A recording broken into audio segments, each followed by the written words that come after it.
Monday, July the 29th, 2024. And this is a message for people who need other people to fight their battles for them and the people who work for them. I have absolutely no desire to live in a world where you have to be suspicious of everybody.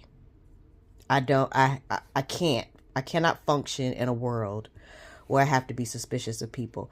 That has never been my approach to human relationships. Even as a clinician, if I would receive a referral, I never reviewed any of the information that was sent to me about the person in advance.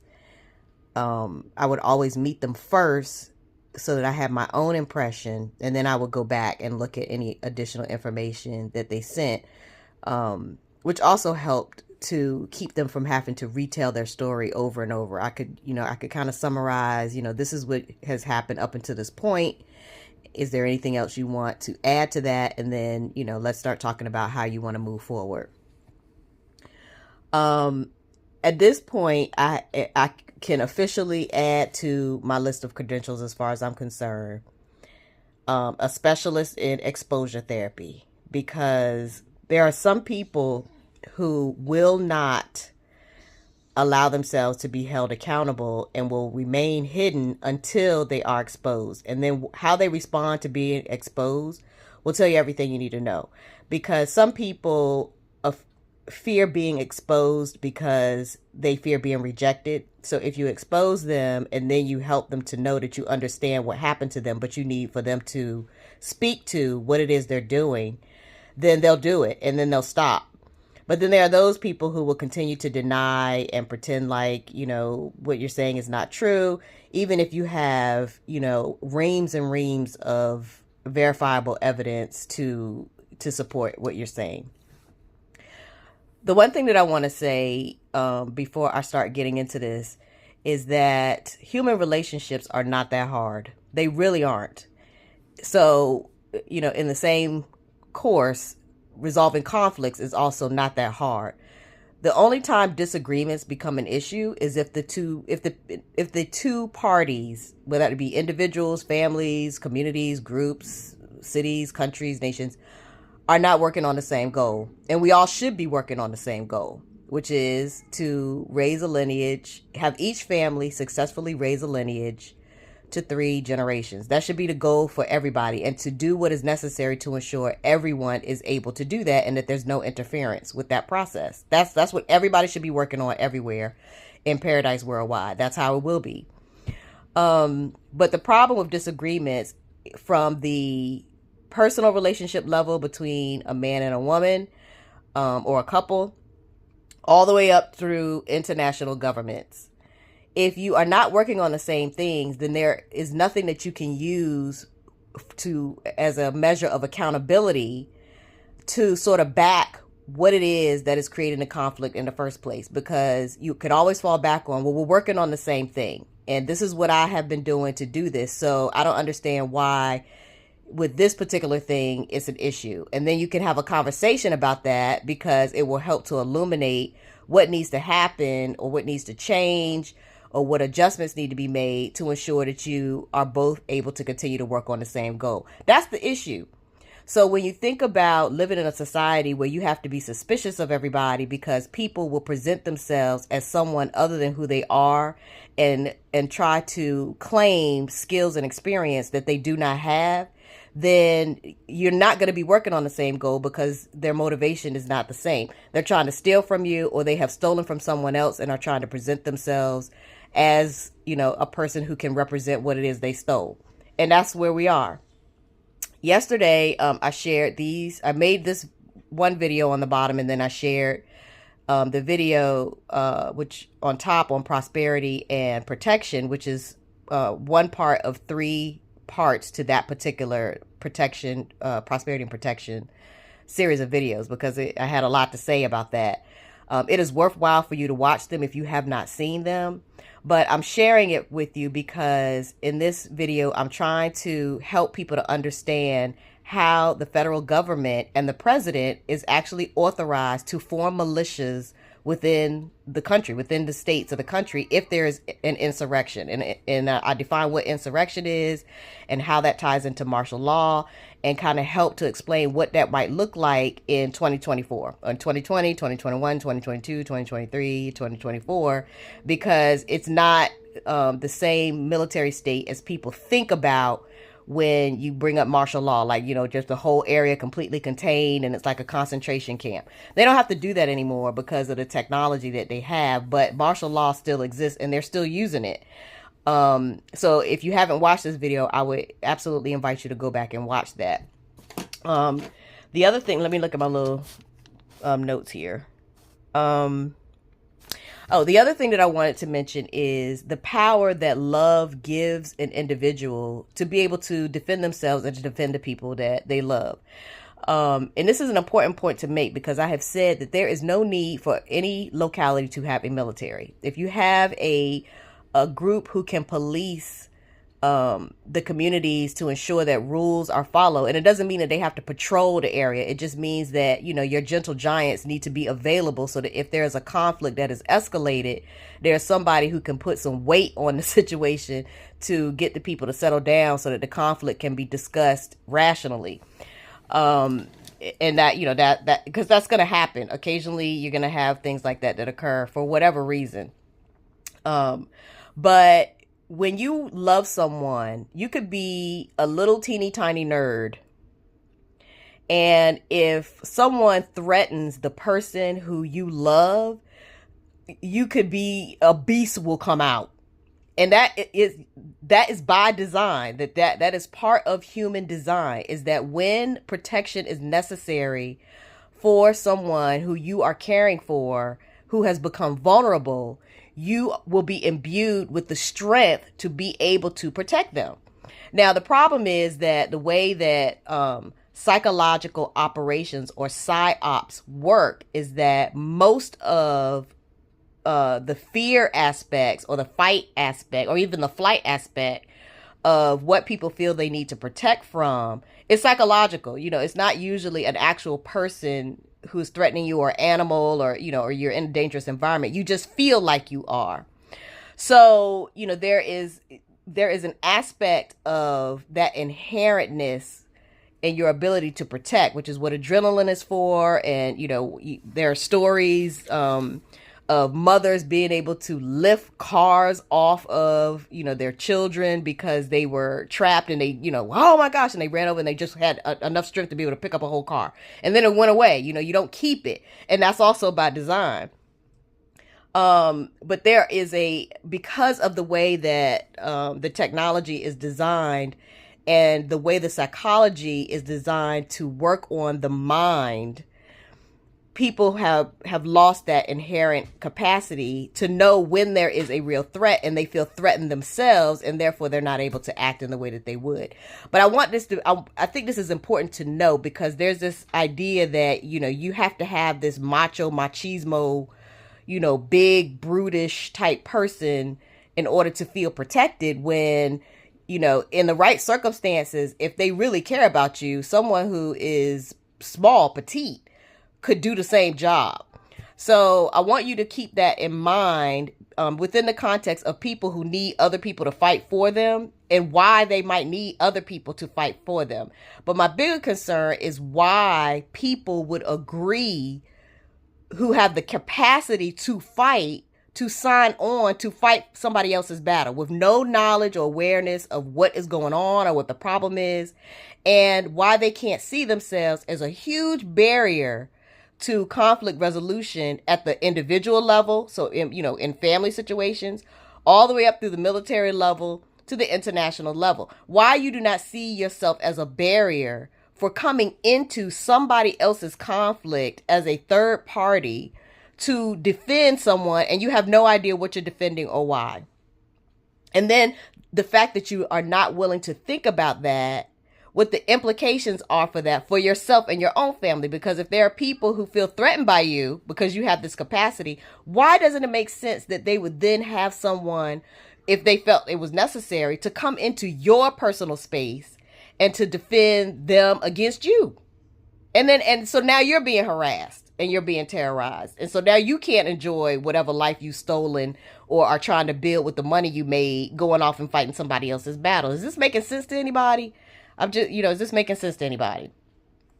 So I bring all this up because I want to talk about this video that showed up on my feed of a new mental health initiative that is sponsored in some form by the city of Norfolk. Anytime I see the city of Norfolk combined with mental health anything, I'm like, what? I need to check this out. And earlier this month, they had a forum at Addicts Theater, which is significant because the Addicts Theater was named after Crispus Attucks and is a historical Black landmark in Norfolk. Let's pause for a second for this history lesson as I ask that as you read this, you realize that the people living in the colonies were fighting to separate themselves from colonization. So they had this forum, and they want to talk about mental health because mental health is an issue. Now, let me tell you something about the treatment of any type of psychological disorder, especially trauma, which seemed to be the flavor that they were giving with the advertising for this particular event. First of all, you cannot heal trauma while trauma is occurring. It's the same thing as if you're being abused and somebody is punching you in the face every day. They're punching you in the face. You cannot heal from being punched in the face if you're still being punched in the face every day. In order to be able to heal from being punched in the face, the abuse has to stop, and then your body has to have an opportunity to heal from the injury, right? So the same thing is true of psychological trauma. You cannot heal from trauma as long as trauma is occurring, and trauma is the strategy. Terrorism is the strategy. And I want you to think about terrorism and the psychological implication of what that is. And please, by all means, if you have not seen it, please feel free to go back, just search terrorism and Ware-Avant in YouTube, and it'll pull up all my videos about terrorism so that you can see the stuff that I and my family have been subjected to over the last 6 years. Really over the last 2 years, because I've only been uploading videos since February 2023. But it's all, even in that short amount of time, the kinds of things that have been occurring in and around my home, it's terrorism.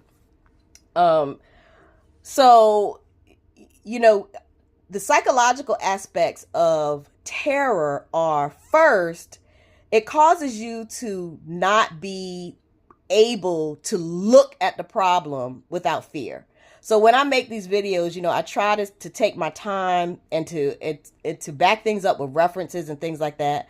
But what will usually occur is people will see it and and their fear is that they'll have to give up something, or if they believe this, what that would mean for other aspects of their life.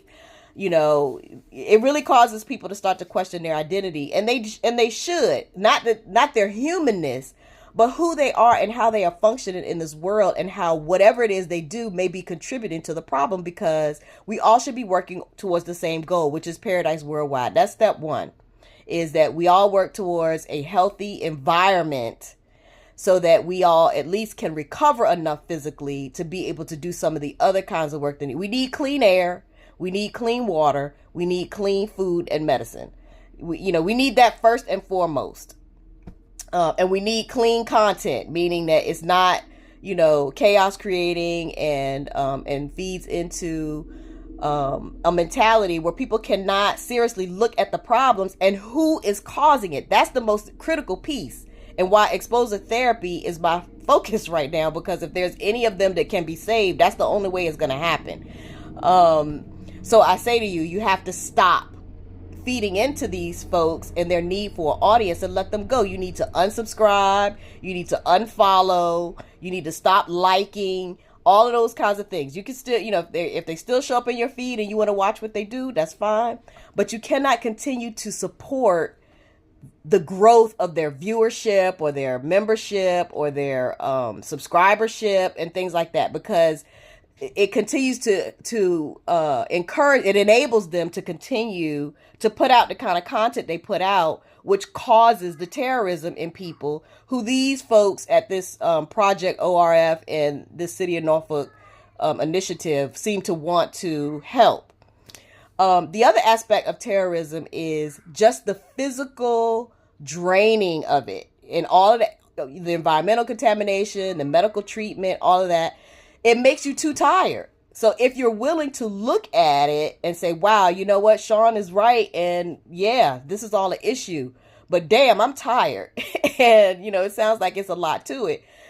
So then the other aspect of terror, there's just layer upon layer. Like, I would have to deal with this, and then I would have to look at this, and then I would have to deal with this, and oh my God, I just don't feel like it. I'll just, sit here. So that's the other aspect of terrorism and why they do it. Terrorism, when you boil it all the way down, is simply constant harassment from someone you don't want to fight. You don't even know you're fighting them because they're not standing in your face punching you. But it's just, and they will not leave you alone. There's nothing you can do that will make them leave you alone. There's nothing you can stop doing that will make them leave you alone. They are going to harass you as long as there is any chance that you will fight against them, because it makes it a lot easier for them if you'll just play along. Could you just be my slave, please? Like, could you try? I just need to take your kids. Like, could you not fight me on this? Can you just, it would make it easier on both of us if you would just let me have your kids. Just let me take your husband, please. I mean, listen, I'm not going to give him up. So you might as well just, that kind of, that's the kind of mentality we're talking about at the individual level here. And it's just layer upon layer of the same thing. Like, could you please just let us do this? Like, we want to just be able to watch you in your home all the time. It's really important that we're able to monitor you and to know what you're doing at all times.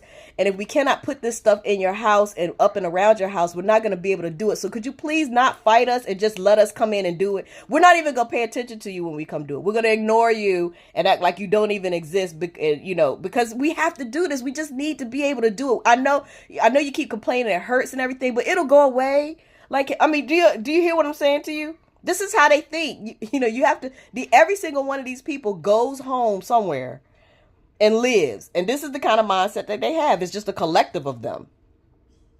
Okay? So, it's important for you to understand that if you are dealing with a mental health provider or practitioner who is saying they want to help you to cope or to heal from your pain or your distress, if they have not set goals that you both, the therapist and you, are working on together to help address the problems, then it's not going to work. You can talk. Look, if you want to talk about your problems and get them out because you feel like you need to vent them, you can do exactly what I'm doing and go on YouTube and Facebook and live or whatever and just talk to everybody, and they'll respond and, and say whatever, You don't need to go to a therapist just to talk. That you get a journal and write, and start writing and talk to the paper. That's what I used to tell myself I was doing from 2019 until 2022. So I'm tired of talking. By 2022, I was like, I'm sick of talking to the paper. I need to, my daughter is just moving out. I need to do something. Somebody needs to make some movements here. But, I had gave up focus on city issues and just focusing on my household as they ceremoniously pulled my family completely apart.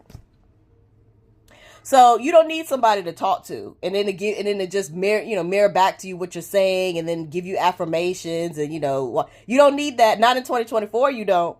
What you need is somebody who is going to help you address the problems. And so I've talked in many videos before about you have a task list. These are the things that you set the goal with the therapist. That's your accountability partner, essentially, because you don't have a mom or your parents are incapable or, because of all, they're being terrorized or whatever. But anyway, that the therapist becomes your accountability partner.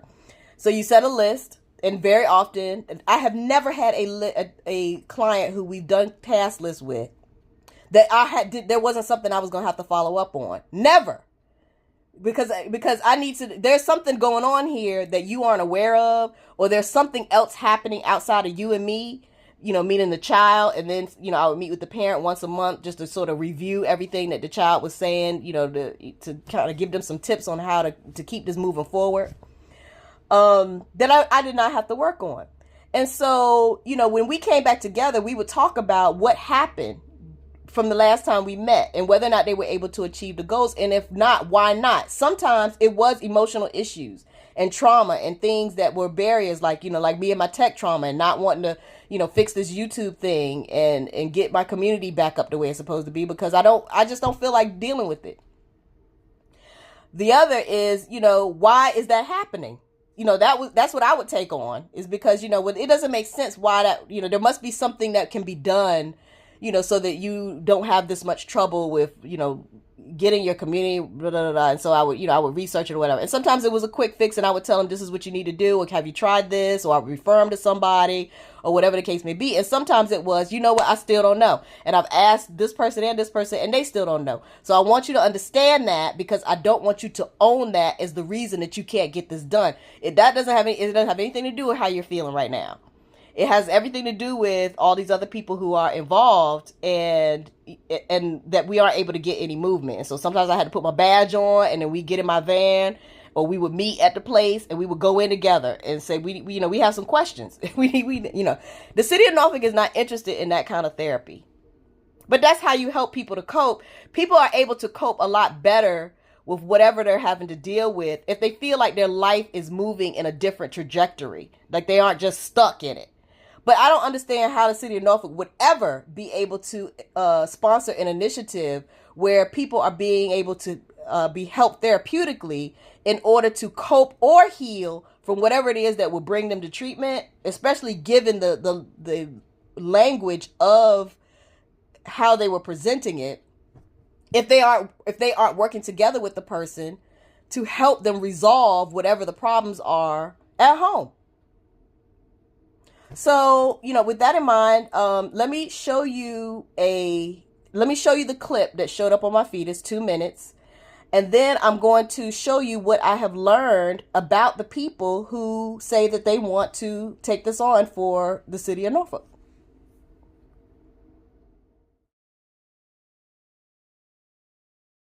There are no days off. We cannot turn off our trauma.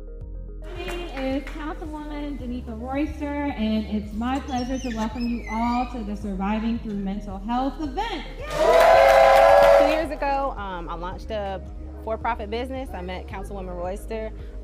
I was led to do a nonprofit. We connected back at the top of this year. We partnered with the City of Norfolk, CSB, and we kicked off this wonderful event to spread awareness on mental health awareness, specifically in the minority community. We have a professional panel where we have doctors and licensed professionals to talk about how mental health shows up in our community.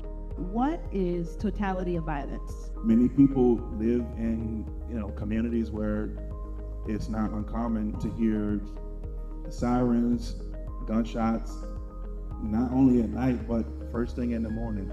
As a result, they're constantly in living in a fight or flight state. The mental aspect of living in this constant state of fear can really impact and change the trajectory of someone's life forever.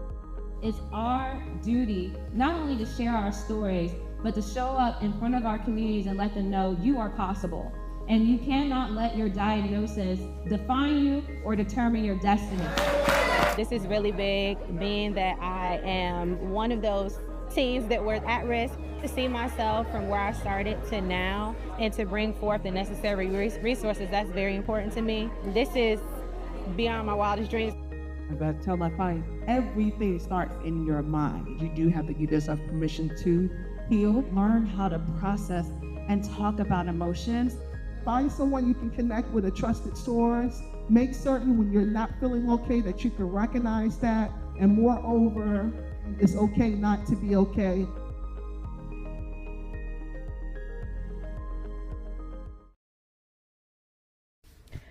All right, so the first thing that I felt compelled to do was to find out more about Shanice Hernandez. And before we do this, I want to make 2 points. The first is I have done videos before where I have demonstrated how to research not only your mental health providers, but also your medical providers to be certain that whoever it is at least has some form of credentialing. That doesn't always mean that they are good, which is why referrals are always important to me. You know, if you know someone who has had a good experience and you ask them who it is that they see or that they use, that's always a better way to go than to just blindly go to someone. I know that there are kids who in foster care who really don't have a choice, but kids in general. But usually when biological parents are seeking this kind of help for their kids, they tend to do some research and referral, grassroots type referral. So, I'll show you this just so that you kind of, all of this information is publicly available. I'm not putting out any information that any other person could not go and find on their own. Once you meet with someone, if you determine that they are not able to not only help you with any emotional disturbances that you're having, but that they are also able to help you with any social issues that you're having, well, at home, where you should feel the safest, then, you may want to keep looking for someone. But the reality is that really good providers, like folks like myself, get completely burned out in conditions like this, which is why I don't do it anymore. But I am still available, and I do keep making these videos to help people to understand how they can help themselves and their own family so that we don't need it. We shouldn't need to have to go and pay somebody to give us the kind of nurturing and accountability and support we need to do the things that we need to get done. That comes embedded in being able to raise a lineage successfully for 3 generations. If you are a master at conflict resolution and providing support if you have grandchildren and great-grandchildren and your children have been raised correctly, meaning that they don't come to you all the time, but their kids have you as a judge, I guess is a good analogy. Because if they're having issues with their parents, they can't talk to their parents. So they should have someone to talk to. And that should be a healthy elder who is a grandparent or a great-grandparent. I mean, does that make sense to anybody? Do you understand what I'm saying? The other thing is that I want to say that when you do this kind of research on folks, or the kind of research I'm going to share, please don't go and harass these people. If you know them and you care about them, then I would implore you to go to them and to help them to get out of this before the whole thing is on fire. It's already lit. So, it's only a matter of time at this point. But the best thing you can do is come out of there, is to stop enabling them by using services that are not useful for your purposes. I mean, that's just what you do. And as Roland Martin would say, if you can't get the people to come, then, that's going to be a problem. Of course, it's going to be a problem because you can't make money if people will not use the services or the products that you support or receive sponsorship from. Does that make sense? Okay. So with that being said, let's start by looking at the definition of the word hustle, and then a little bit about who Shanice is that I was able to pull together.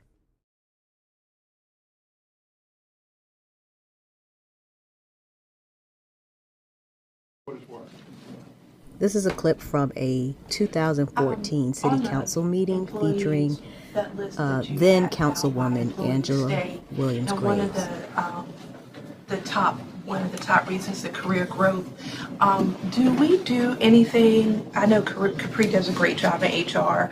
Do we do anything with employees who are looking to move up? Because that is a big deal when you feel like you have to wait for somebody to die or retire before you're going to get a promotion. Do we do anything with our employees that are, say, like maybe at the entry level or what have you, to help them to be able to better apply for other city jobs? Because a lot of that stuff is computer driven when it comes to shaking out the application process. So maybe we could do something for employees that we do a lot of trainings in computers and, all that kind of stuff.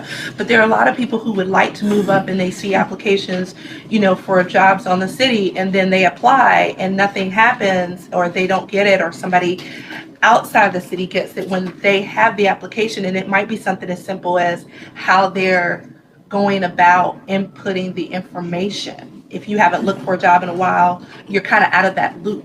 So that might be something that we could consider to just give our existing employees a better opportunity at getting the jobs by helping them properly describe what their skills and stuff,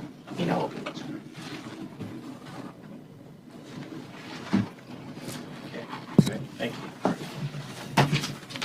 And then I believe Alice is going to give us an update on it. As you can see here, Shawnice, who is the founder of Heal Before You Hustle, it has a master's degree in social work, but is not credentialed. She is a supervisee, meaning that she is being monitored by someone who is credentialed, and that her goal is to keep other people from not becoming just a statistic, which is significant, isn't it? When you think about what the term hustle means, why might it be important that you heal in some capacity before you start one? In the video, she says that she and Danica Royster linked up about 4 years ago, which would have been 2020. But she says here on her website that her career began in 2016. And then I labeled step 1, step 2, and step 3 as a process that looks more like putting together a hustle rooted in some type of mental health service than it is learning what was necessary in order to be a good practitioner in healing of people who were experiencing trauma and distress. What is important to note here is that she says that due to the triggering effects of COVID-19 and work burnout, she gave up on mental health as a field and directed her time and energy to focus on her own mental health, healing, and family. And of course, during this time, 2020 is when she says she met Danica. We'll come back to her mother and the business life journey in a moment. When you think about 2020, when the COVID-19 quarantine occurred, what kind of burnout might a person have felt, which included Shawnice, who said that she left the mental health field at that time? What kinds of things were people focused on during that time, especially because leaving the field indicates that she left a job, as many people had to do because of the quarantine. You can see here that Heal Before You Hustle was actually formed in 2022, so perhaps this was the nonprofit she had intended, but you can also see that this license is currently inactive. There's a difference in the medical field between having a business license and having a license to practice. This is significant because in order to earn money as a licensed professional, you typically have to bill insurance companies for reimbursement. You cannot bill for reimbursement if you are not on the insurance company's panel, and you will not be accepted to a panel if you are not credentialed. As you can see from the last few frames, Project ORF was formed in 2023, July of 2023, with the principal of Kayla Doss. This is significant because Kayla is licensed, but as you can see here, it is in occupational therapy. It could be that it is their intention to only provide consultative services for mental health. Keep in mind, however, that this is the only Kayla Doss listed in the health professionals license directory, and that she lists her place of practice as Stewart's Draft, Virginia. While researching Shawnice's place of practice for Heal Before You Hustle, I was surprised to find that she had actually purchased a home during the pandemic when she was experiencing burnout and feeling forced to leave the mental health field. Now let's go back to life journey, which is more problematic. Here you'll remember that Shawnice mentioned she began her career in 2016 by helping her mother found life's journey. You'll also note here that her name is Shanice Noel, formerly Hernandez, and is currently Hernandez Booth. So there was a name change for either marriage or some other reason.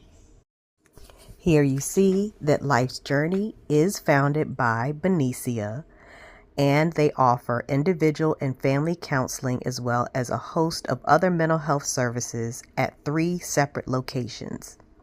You can also see here that Benicia's last name is in fact Hernandez, and that she says that she is a heavily credentialed counselor in many different treatment areas. She also indicates that they receive insurance.